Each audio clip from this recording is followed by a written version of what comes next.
There is an animal that has been kept in Amish barns for over 200 years that most modern homesteaders have never once considered raising. It is not a cow. It is not a pig. It is not a chicken.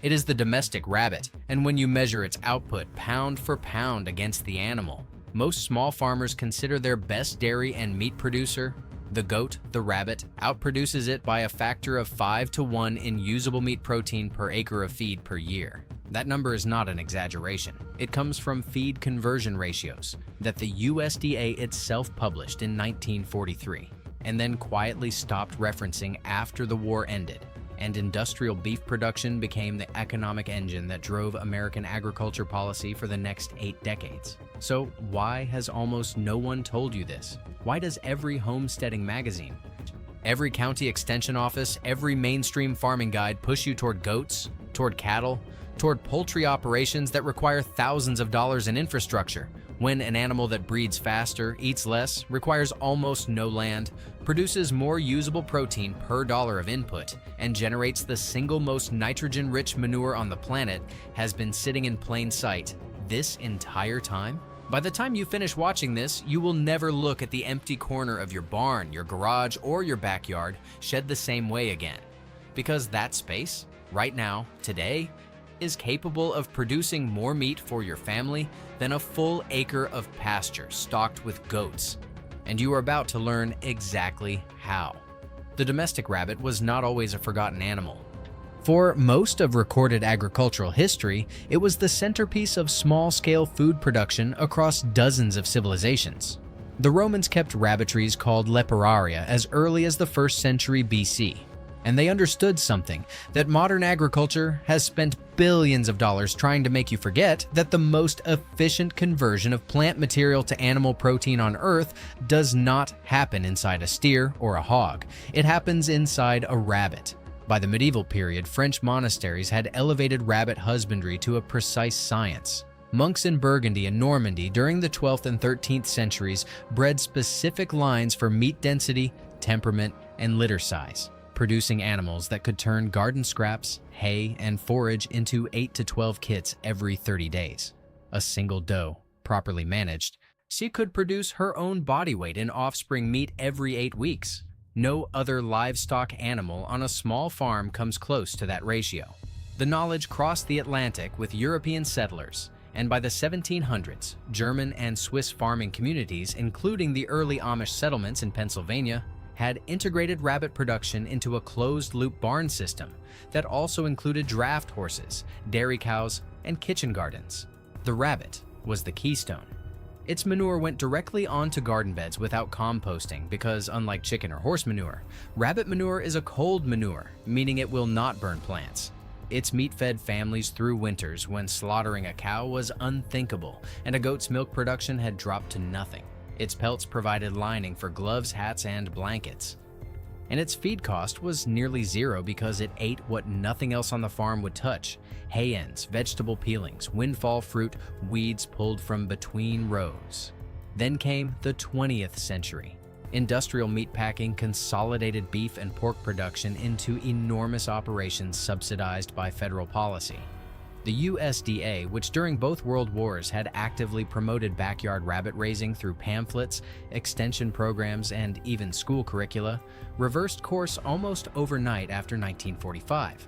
The National Provisioner, the trade publication of the meatpacking industry, lobbied against small-scale protein production throughout the late 1940s and 1950s, arguing that decentralized meat raising was a public health risk and that consumers should trust inspected, packaged, centralized product.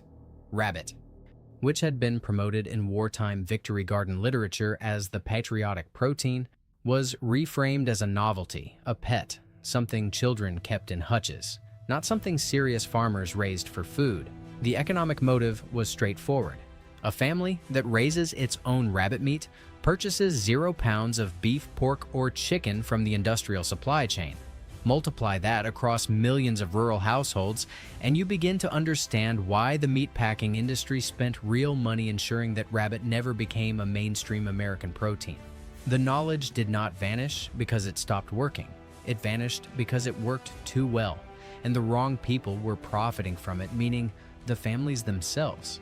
Now, let me explain why the rabbit does what it does, because once you understand the biology, you will see why no other small farm animal can compete on efficiency. The core principle is feed conversion ratio, which is the amount of feed an animal must eat to produce 1 pound of body weight.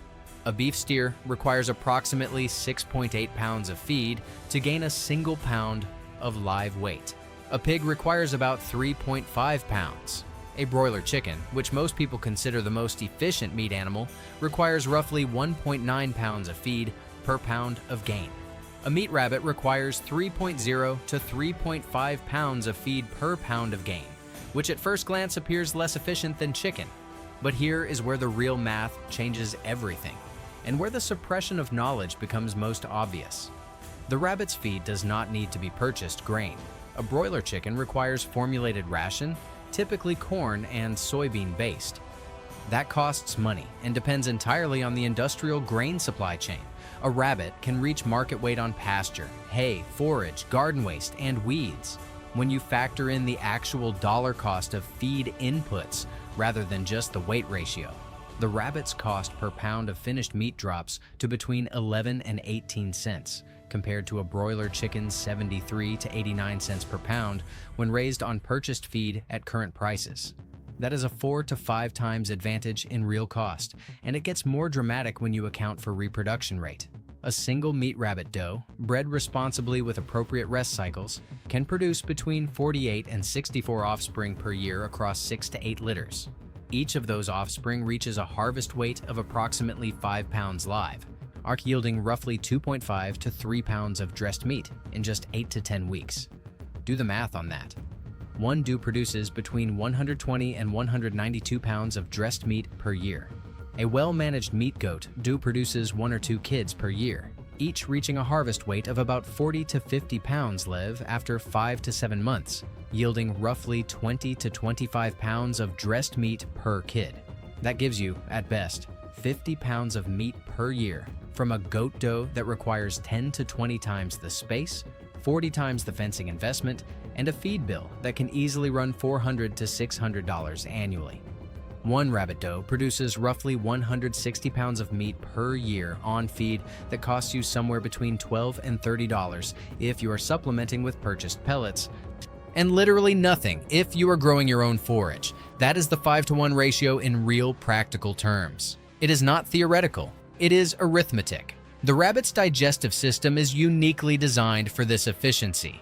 It practices cecotrophy, a process in which it produces a special type of soft fecal pellet in the cecum, a fermentation chamber at the junction of the small and large intestine, and then re-ingests those pellets to extract additional nutrients on a second pass through the digestive tract. This is not the same as a ruminant chewing cud.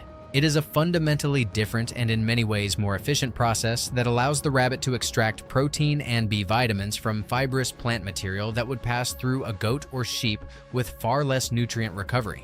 The rabbit is, in essence, running its food through the extraction process twice, and the result is an animal that converts low-quality forage into high-quality meat with an efficiency that embarrasses cattle operations spending thousands on mineral supplements and protein blocks. Your lawn clippings, your dandelion patches, your overgrown herb garden, the hay your horse leaves in the corner of the stall, all of it is rabbit feed. All of it becomes meat.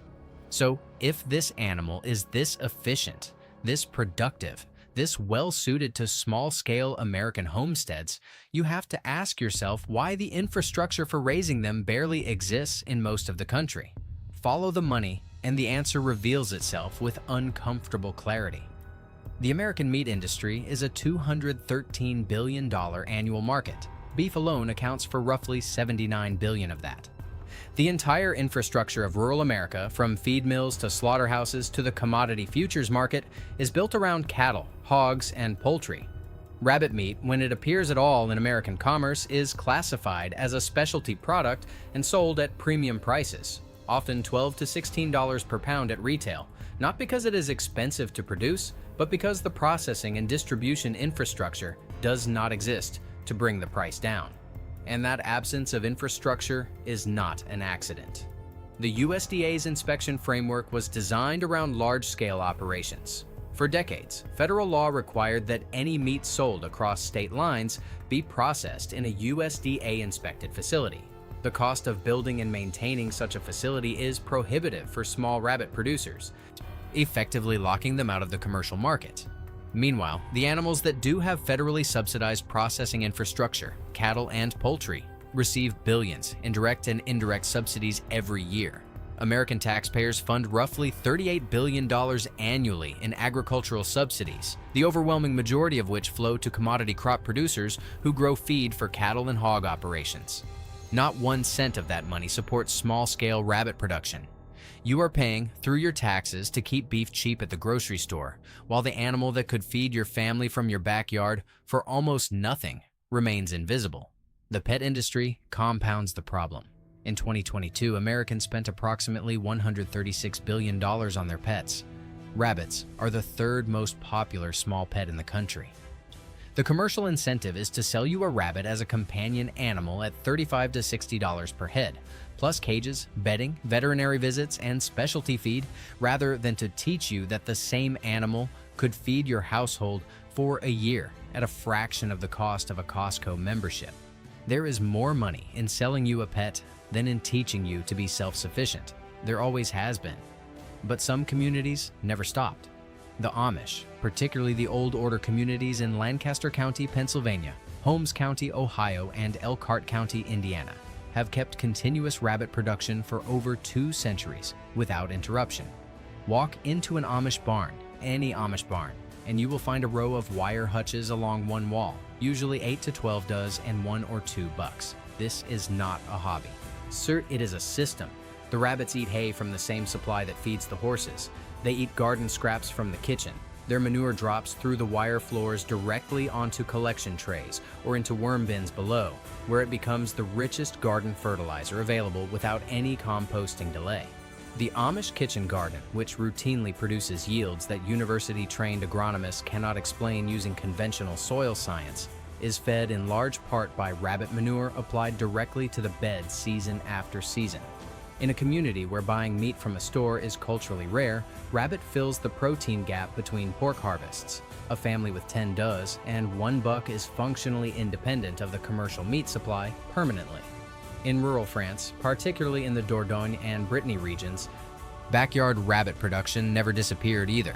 French households raised an estimated 200 million rabbits per year through the 1990s, the majority in backyard operations with fewer than 20 does. The French government, unlike its American counterpart, never dismantled the small-scale processing framework, and rabbit remains a standard protein in regional cuisine. The average French backyard rabbit producer spends less than 0.40 euros per kilogram of dressed meat, which at current exchange rates is roughly 19 cents per pound.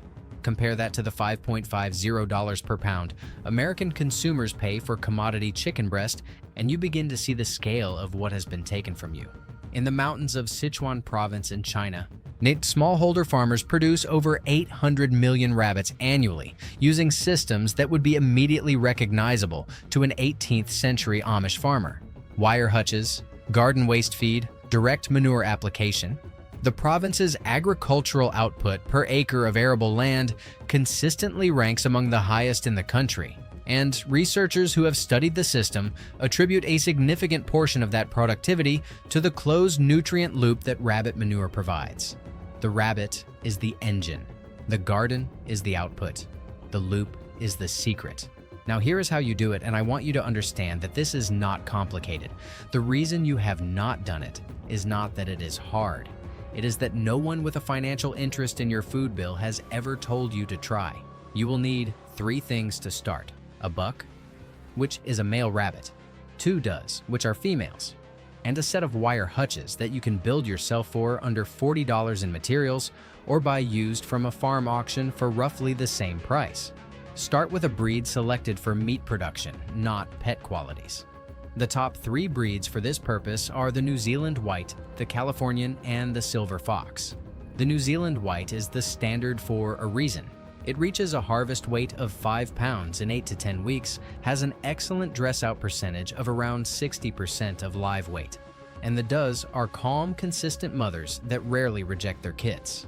You can find breeding stock through local rabbit breeders, online breed association directories, or at county fairs.